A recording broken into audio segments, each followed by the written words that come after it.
technology fund for schools, and we got schools connected to the internet and put computers in schools, and really made some great progress back in the 90s. But even having gotten all that done, what we really saw was that it didn't necessarily make the kind of impact in education that we had hoped.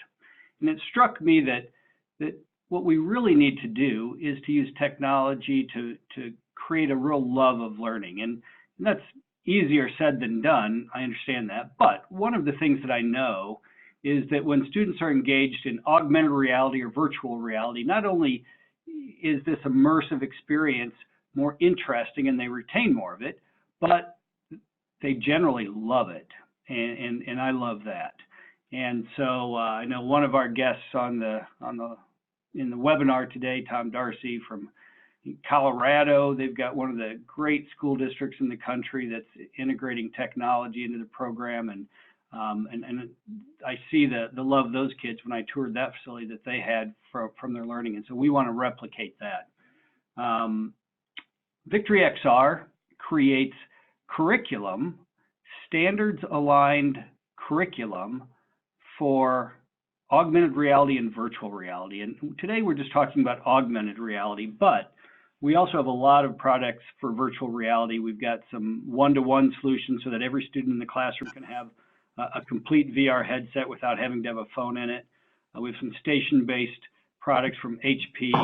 Our partners Pico do a great job. We create some great animal dissection products for that can be substituted for real animal dissection, and that's a growing movement in the United States. So we've got a lot of great virtual reality products, and we would encourage you to take a look at those at VictoryXR.com.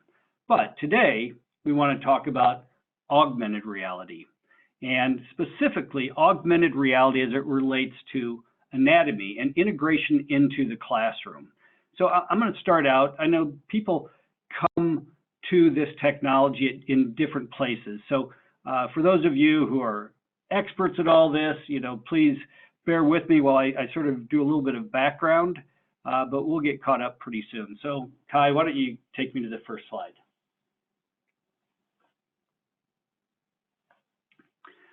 So we all remember, or most of us probably remember, when Pokemon Go it was just a big deal. It swept the world very fast, and many kids and many adults downloaded this augmented reality app, and it was really my first introduction to augmented reality on the phone. Apple and Google are spending billions of dollars to make the whole augmented reality infrastructure a real deal. And this particular company took advantage of it, and they dropped, using geo-targeting, they dropped Pokemon all over the world, and kids and adults were running around capturing these Pokemon and fighting, and it was a real natural use case. We always look for the best use case for a technology. It was a perfect use case for augmented reality because capturing Pokemon is an integral part of the game, and it was always the thing that really didn't work well on a 2D screen. So you could capture these Pokemon, you could hold them in your phone, and then you could battle against others. And it was really what opened the eyes to many people in the world about augmented reality. Let's go to that next slide, Ty.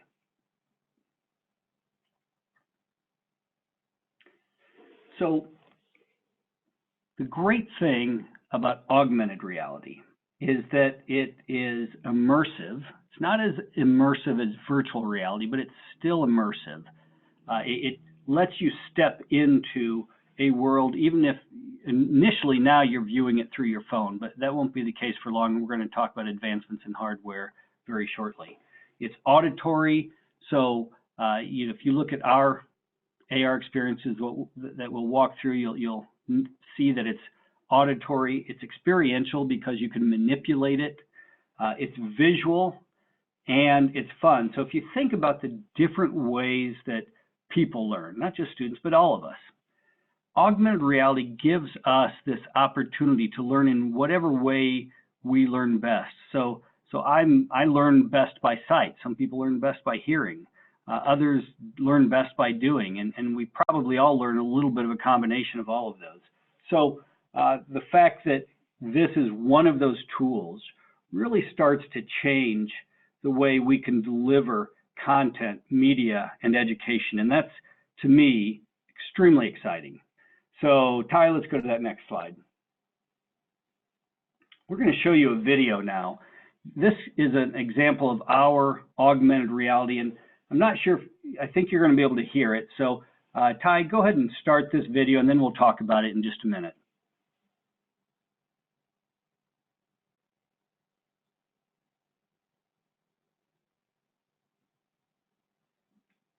Ty, we're not hearing the audio.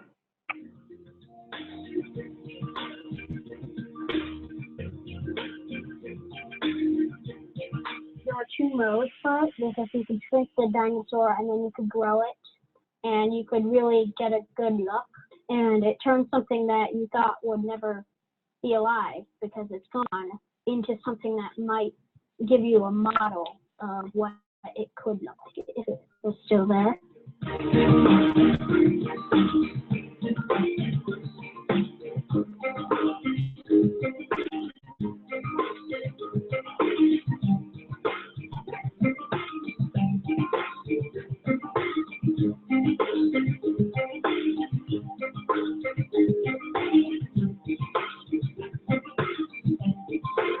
Mosasaurs were found swimming in the ocean waters between what is now Western Europe and North America. We had to keep going to like different parts of the gym trying to see if we can fit the entire dinosaur on the page.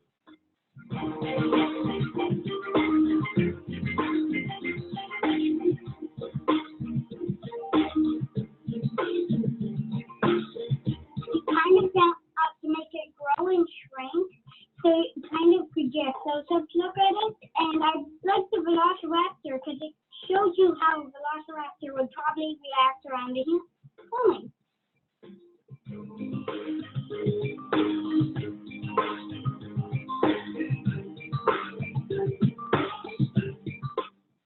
Thank you, Ty. So let's stay right here for a moment. This is one of the augmented reality products that we're rolling out are books. And this one is not about anatomy, it's about dinosaurs. It's one of our elementary school products. We will be rolling out our anatomy book sometime in the next 3 to 4 weeks, I think. But essentially, with this, we have dinosaurs that rise from the book. So we publish the books, we design and create the books, and then we add a layer of augmented reality over these books. And if you think about it, we can now do that with textbooks, we can do it with storybooks, and today you might use your iPhone or your Android to access it, or a tablet, but very soon it'll be glasses. And again, we're going to get to that in just a moment. But the key takeaway here is that augmented reality doesn't necessarily have to take away the joy of books. We have a lot of books in our house, and sometimes it's fun just to hold something and to visually be able to look at it. But in this case, it has that digital component that creates a spatially rendered 3D object. And if I were writing words on the board, that's one that I would have for you to take away: a spatially rendered 3D object. So that's the first learning point I want you to take away here. Augmented reality uses spatially rendered objects. What that means is that you're going to create an object in 3 dimensions. Now, if you were to watch the movie Shrek, all of those characters are created in 3 dimensions, but they're presented to us in a 2D format.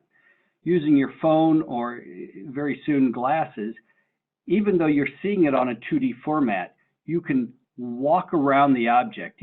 You can access the object in a 3D way. It's spatially rendered so that it's anchored to a specific place. And that's really one of the cool things about augmented reality. So we're working on a project with a professor dealing with molecules. And in these molecules, they're very complex structures that are almost impossible to comprehend in a 2D format. But once we take that molecule and we make it so that it has a 4-foot diameter, where you can actually walk inside the molecule, touch it and hear about different pieces of it, understanding what they are and how they're connected. Suddenly, through spatial 3D rendering, we can have a pure understanding of that molecule. And the same thing with the size of dinosaurs. So the dinosaur you see on your screen right now, in that gym, that's the actual size that it existed in its time. Ty, let's go to that next slide.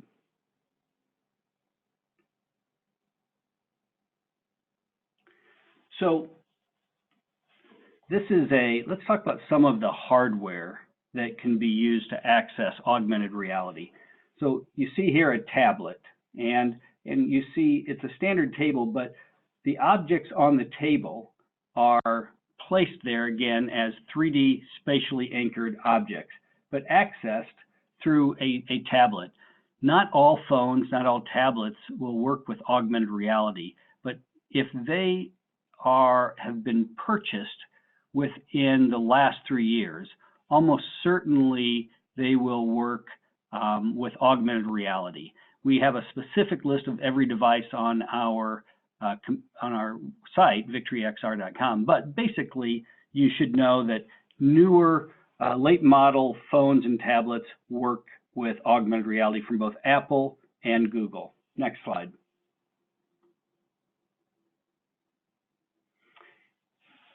This is another example of a tablet, and the thing about augmented reality is that you're taking an object and you're placing it within the real world, so you can see everything around you, you can see the people, you can see the room, but then some object is superimposed within that space. And in this case, it's the human body, and they're learning about the human body and how it works. Next slide.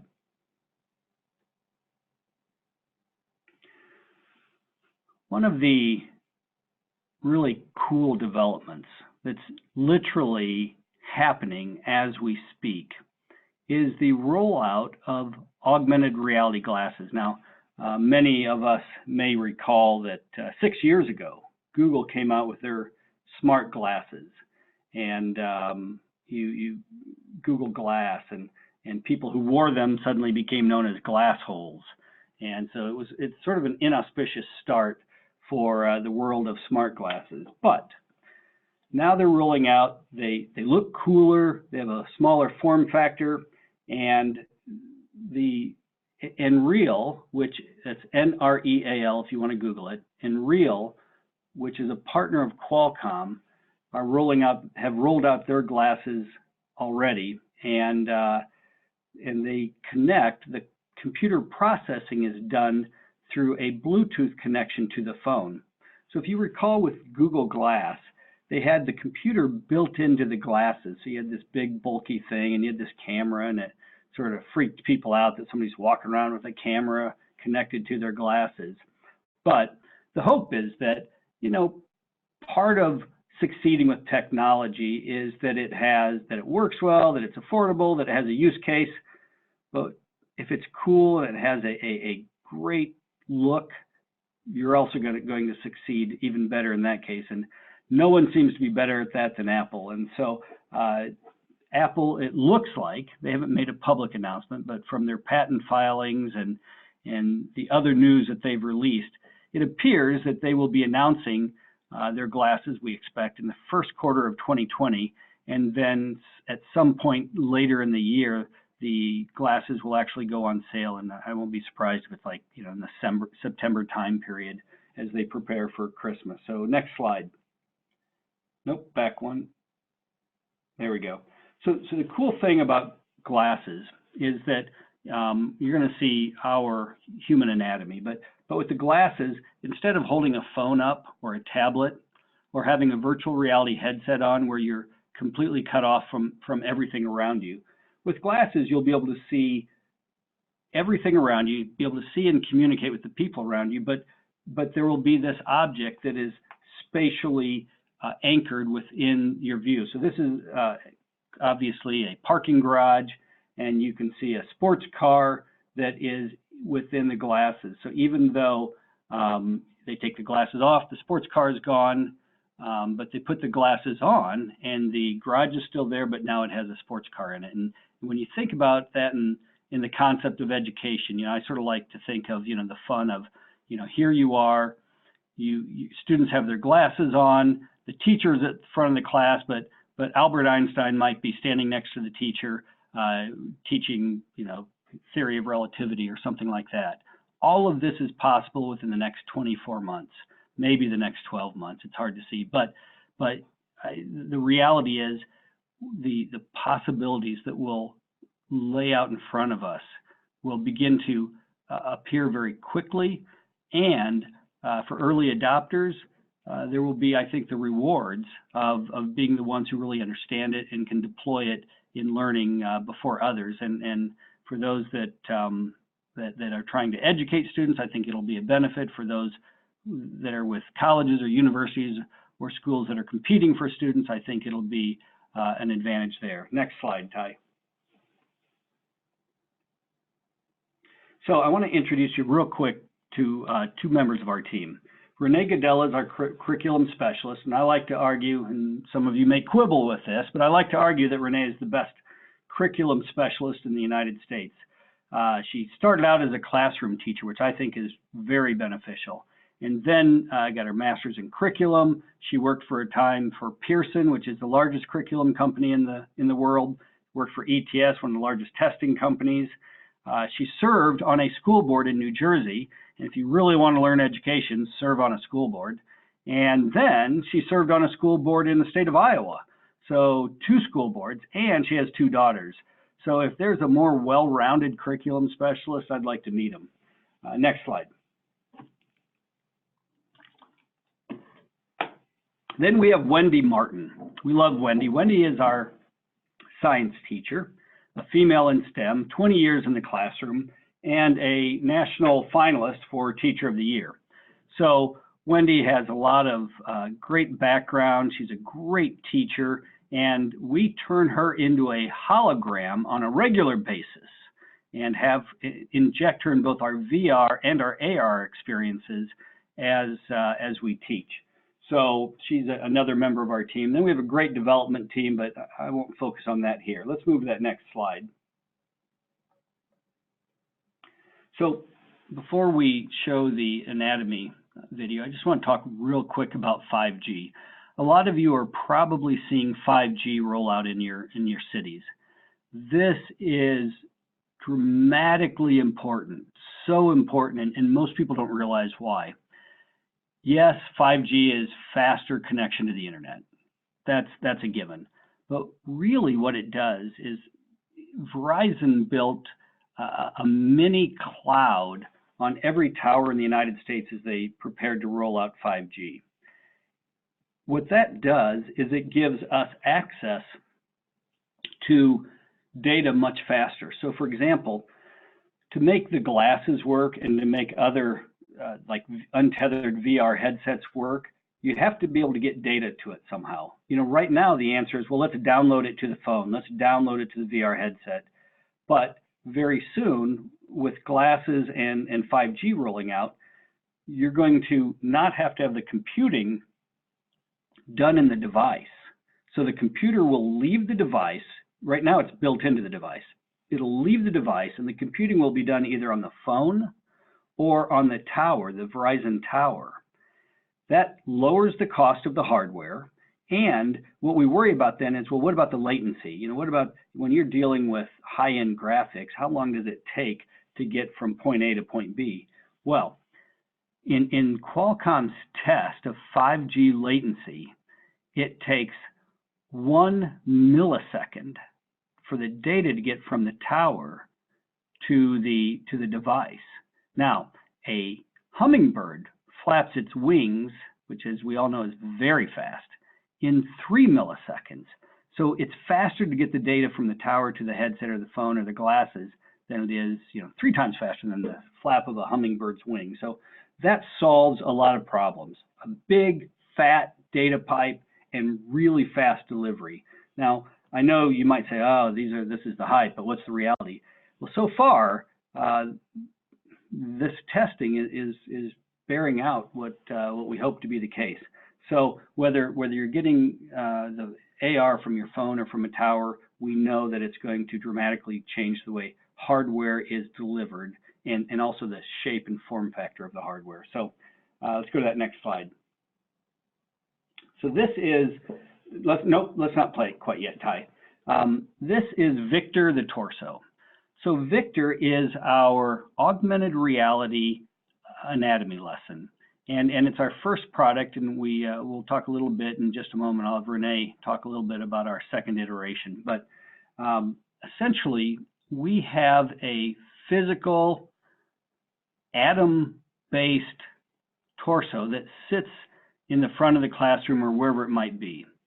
Students are able to download the free app onto their phones, or if the school provides tablets, they can download on the tablets. And then the phones or the tablets, you take it up to the torso and you begin manipulating the organs, and Wendy, our hologram, comes out and teaches. And it's really, it's the first iteration of what will certainly be a new way that students are learning, not just about anatomy, about other products. And so I'll stop right now, and Ty, why don't you go ahead and get that video playing and make sure the audio is available so people can understand and see what I'm talking about.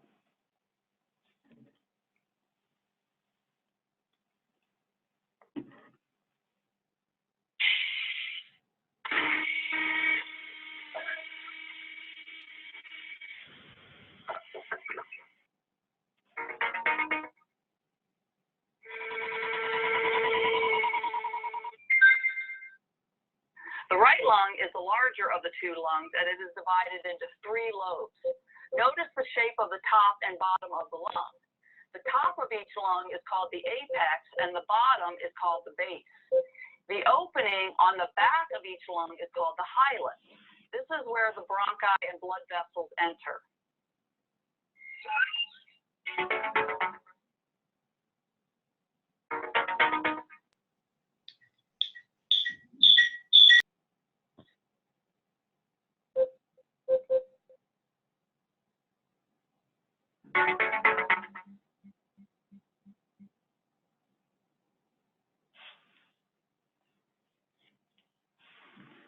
Thank you, Ty. So for each organ, and this is iteration number 1. For each organ, Wendy, our science teacher, teaches a lesson, and students are allowed to manipulate the organ as they learn about it. So our first, you have this the first iteration, but Renee, you want to talk about the second organ system that we are rolling out here? Ty, could you unmute her phone? Sure. Can you guys hear me? Yes. Okay, great. So we have our second Victor, which will contain the digestive system. We have 10 organs featured in that. And again, Wendy will come and talk about each organ and its structure and function and how it relates to one another in the digestive system. And then our third iteration for Victor will deal with the urogenital system. And that will talk about some of the common parts in the torso, and then distinctly talk about female and male specific parts. And again, that will have 10 distinct organs isolated and instructed by Wendy in that one as well. Thank you, Renee.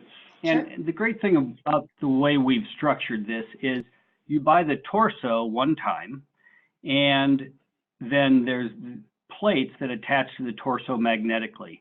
So depending on what organ system you're teaching, you just take the plate, you pop it on there, it grabs hold magnetically, and here's the really cool thing. Let's, different schools, I'm guessing, will choose to do it different ways. It's a free app, so students can go and download it themselves and come up to the front of the class, and you could have 5 students at once, all learning about organs or manipulating them. Other schools might say, yeah, we're going to just have 1 or 2 tablets and have students, 2 or 3 students per tablet. I don't really know at this point looking forward what will be the way what will be the method that's adopted by most schools. But the beauty of it is that because it's a free app, as many students as you choose can engage with the learning, and they can do it in groups, they can do it in classes, they can do it individually on their own time. So it's a great way to inspire an understanding of anatomy in a way that has never been possible before. And the genesis of this concept came from an instructor who challenged us to create a human cadaver. And we thought about it, and we said, well, why don't we, instead of having it lay back and open it up, which we still plan to do, but our first step was to create this torso that sits up. So if this were a product that you integrated into your classroom, the great thing is that it's NGSS aligned. So Renee makes sure that all of our content is aligned with national standards, so it can be integrated into regular classroom work. And again, it allows explorative learning. So we all know that there are different ways that classrooms are organized, but explorative learning is one of those where after you've taught a particular class, you can assign students to engage with the augmented reality torso, and that makes a big difference. Now, on our roadmap, what's pretty cool on our roadmap is that we have this physical augmented reality object that we have, but we will also be rolling it out for the Quest in virtual reality. And Tom, I think you'll really love this. We'd love to get you in on a demo of this, and anybody else on the call that's interested in a demo when we're ready. But we will invite teachers initially into our social VR platform. In other words, you'll put on your virtual reality headset, and wherever you are in the United States or in the world, we will all enter into the same room. We'll be able to talk, we'll be able to fist bump, but after we've gotten through our initial informalities, we will all gather around a human cadaver lying on a table. And Wendy, the science teacher, will open up the cavity of the body. She'll pull organs out. She'll break those organs open and teach you about how they work in the insides. And then she will pass those organs around so that we can all look at it up close. And yeah, I can't quite say feel it yet, but we're not far from being able to feel it as well, which is interesting. So this vision that I'm sharing with you right now in social VR anatomy is within 3 to 4 months, we expect. And so that's very exciting and a lot of fun to think about. Today, though, the way to get most people into learning about anatomy in a spatially 3D anchored way is to make it accessible through smartphones and through tablets.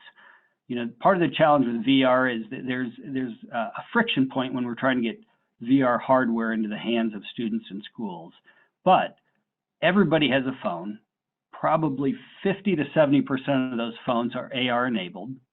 And many schools, if not most schools, have tablets that will work on this. So today, the tablets that work are the iPad and various Android tablets. You know, the high-end Samsung tablets that you can get for $200 to $400 all work. Within a few weeks, we will have this available on the Chromebook and as well on Microsoft Surface. So we're working to port it to those. So if those are the hardware devices that you have in your school, that it'll work on those, especially if they have a front-facing camera and they have AR enablement. And so if you have a Windows 10 device, it should work on that if the device has a front-facing camera. Let's go to that next slide, Ty.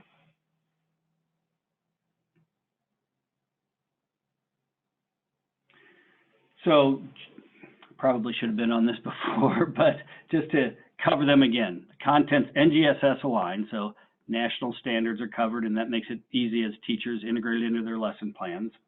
Our lessons are in most cases taught by a certified classroom science teacher, and that doesn't replace the existing teacher, but it supplements. And it's explorative learning, which is a great way for students to learn. School tablets or student phones can be used. It's a free app, so there's no friction point there for students. And all you have to do is purchase the physical asset. Right now, we sell the torso for $300, and there's a 20% coupon floating around if anyone has an interest to get it. That's available for, I think, a week or so. Last slide, Ty. I'm just going to show you one more interesting product before we end. So one of the things, my dad played a little bit of cards when he was a teacher. So I decided to create a deck of cards. These are actual cards, and they're augmented reality cards. So let's go ahead and play this video, and I'll explain a little bit more about it. Go ahead.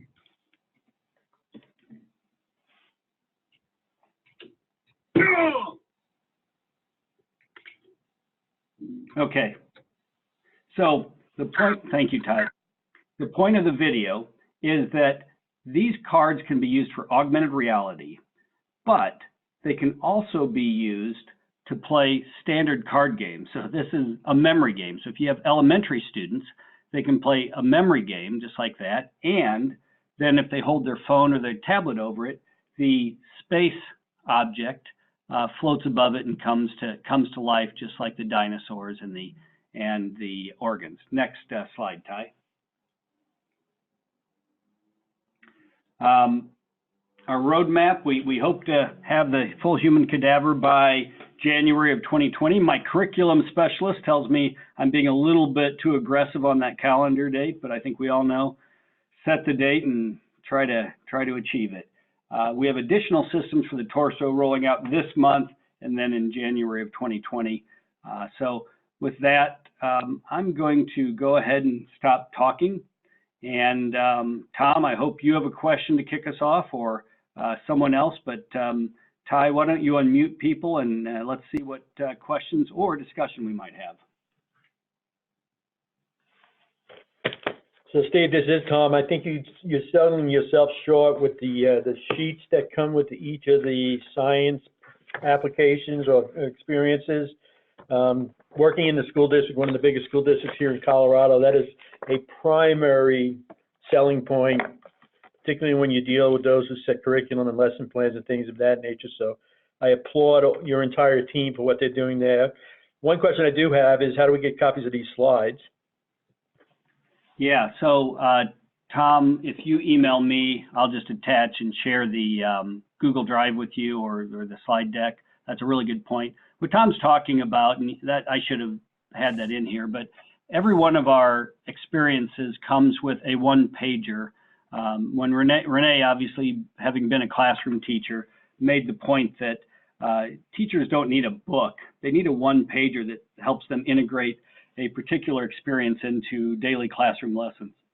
So she personally put all of the information on the sheet, explains the NGSS standards. It has if the experience has some quiz questions, assessment questions, it has the questions and the answers, and it explains all the different pieces and the learning that's provided by them. And so it makes it really easy, and thank you for bringing that up, Tom. And we can make, if you email us, we'll make the slide deck available to anybody who has an interest in it. I have a question from Matt. I did also have ahead, one question associated with that. I know you've done some tremendous work already in the ability to sideload the apps onto a variety of HMDs and other. Can you comment a little bit about what your plan going forward looks like for the installation side of these apps? Yeah, so two things. One, with our platform, which you find on the web at vxr.direct, so the HTTP and then vxr.direct, we are loading all of our content onto there for every headset that we can load it for. So that we try to make it as easy as possible on the side loading where necessary. Having said that, it's very easy for all the headsets except for the Oculus headsets. It looks like we've been accepted into the Oculus Enterprise program, which is going to roll out sometime this month. That's a little more expensive than standard Oculus usage, so that's something people have to take into account. But we will also have our content available on the Oculus Enterprise for a really easy integration. For our VXR Direct, that's $10 per month per headset, so we try to make it affordable, and so if you're interested in that, let us know. Did I answer all your questions, Tom? Yep. Okay, thank you. Matt Hess in the group chat have a question, but he said, will the additional systems have a cost? And what is that cost? Yeah, you know, that's a really good question. So you buy the torso initially for $300 and it comes with the first system. Each system after that is $60. So we have 2 systems available either now or sometime the next week or so. So if you wanted the second system, you just add the second system to your cart. Otherwise, you can go back on our site and buy the system separately for $60. So this is for a lot of school tech. We believe that we've provided an extremely affordable way to access AR. And if you've got a school of 50 or 100 or 300, your cost per student suddenly becomes negligible, especially since the app is free. What other questions might you have?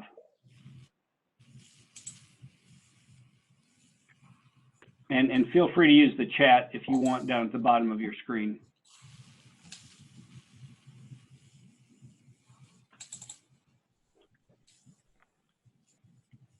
I guess one question I would have is, what are the plans for us to add our own content to some of your experiences?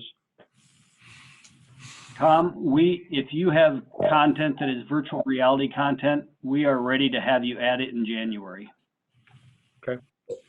So let's talk about that. We would love to have your content. Okay. Yeah. Anyone else? All right. Well, we thank you for joining us today. And please feel free to reach out to me. My email is steve@VictoryXR.com, or just visit our website at VictoryXR.com, and there's a lot of information there. So we appreciate it. We'll also publish this webinar to YouTube. And so if you have someone you want to share it with, please feel free to do so.